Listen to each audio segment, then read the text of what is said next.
What's up, everyone? It's time for your Monday feature. Results of the Drug and Alcohol Clearinghouse show marijuana users are the top offenders when it comes to drug violations for drivers. Today, we break down some of those myths that exist when it comes to getting tested for the drug and why you should put it down if you're a driver, even if it's legal in your state. How's it going, everyone? Isela here with the Truck Boss Show. And well, today we are here with the founder of LabWorks with Jim Kashaw. Did I say that? Kashaw. Okay. Well, I'm going to get it right one day. Jim, thank you so much for being with us on the show.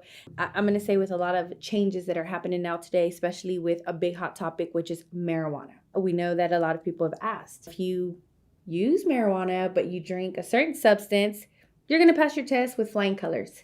How true is that? Not very. If you go on the internet and type in the words, "How do I cheat on a drug test?" there will be pages and pages of products offered to you. There is a little bit of chemistry that will allow a person to change a test a little bit. Most of what's being sold is just, there's no value to it whatsoever. There is one substance out there that will help you overcome, defeat, deceive a urine drug test. That's water. That's water. That's water.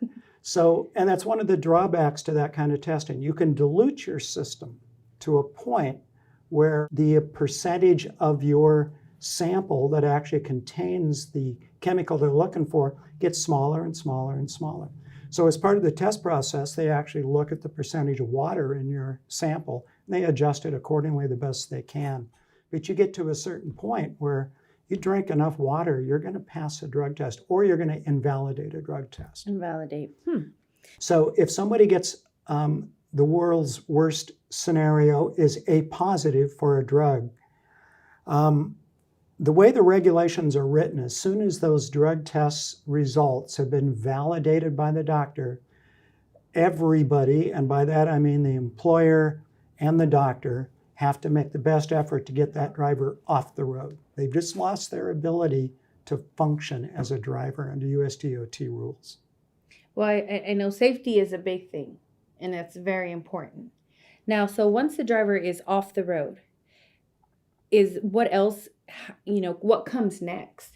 Is there anything that has to be done? Yeah, there's a process in place that's well defined, and it's really there to protect the driver. And I think it does a pretty good job. So the driver gets referred to a substance abuse professional who has been trained by the USDOT and knows what their standards are. The driver meets with the substance abuse professional, and that's the only person that can put them back on the road. So in that meeting, they'll decide the next course of action. And it can range from a slap on the wrist, which might mean you have to go to a couple of night classes and learn just how your ability to drive is affected by the drug you took or alcohol. All the way through to the other end of the spectrum, which might mean you need to go to a drug rehab, and you need it right away. And you're not going to be able to drive until you've completed it. So that's the range.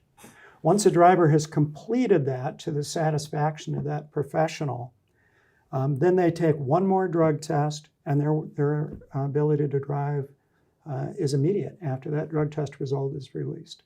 So basically, it's not saying, hey, listen, you tested and it came back positive, you're off the road for good, you're not going to be able to work again. It's not that. They also have the opportunity to go ahead and correct that, get back on the road, and start making their money again. Yeah. And through the years, in my experience, I think it's been about 50-50 of people that successfully completed that and got back on track. And generally speaking, I think of those people as somebody who just made a stupid mistake. They partied on the wrong night. They didn't think they'd be the one picked for a random, and it happened.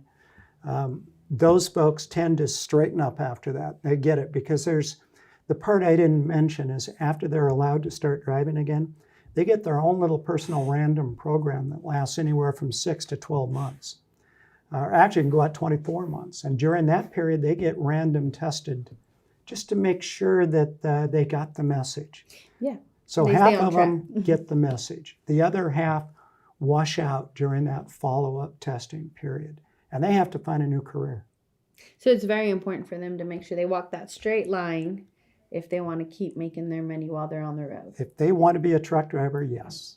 Well, That's interesting, but it's, I mean, I'd have to say I'd agree with that because, again, safety is the number one. We're the people out there driving around them. Yeah. You know? Yeah, Yes, yeah. And we don't want anything bad to happen, nor Right. to a truck driver, nor to the four-wheelers. We want everybody to be safe. Yeah, that's the idea.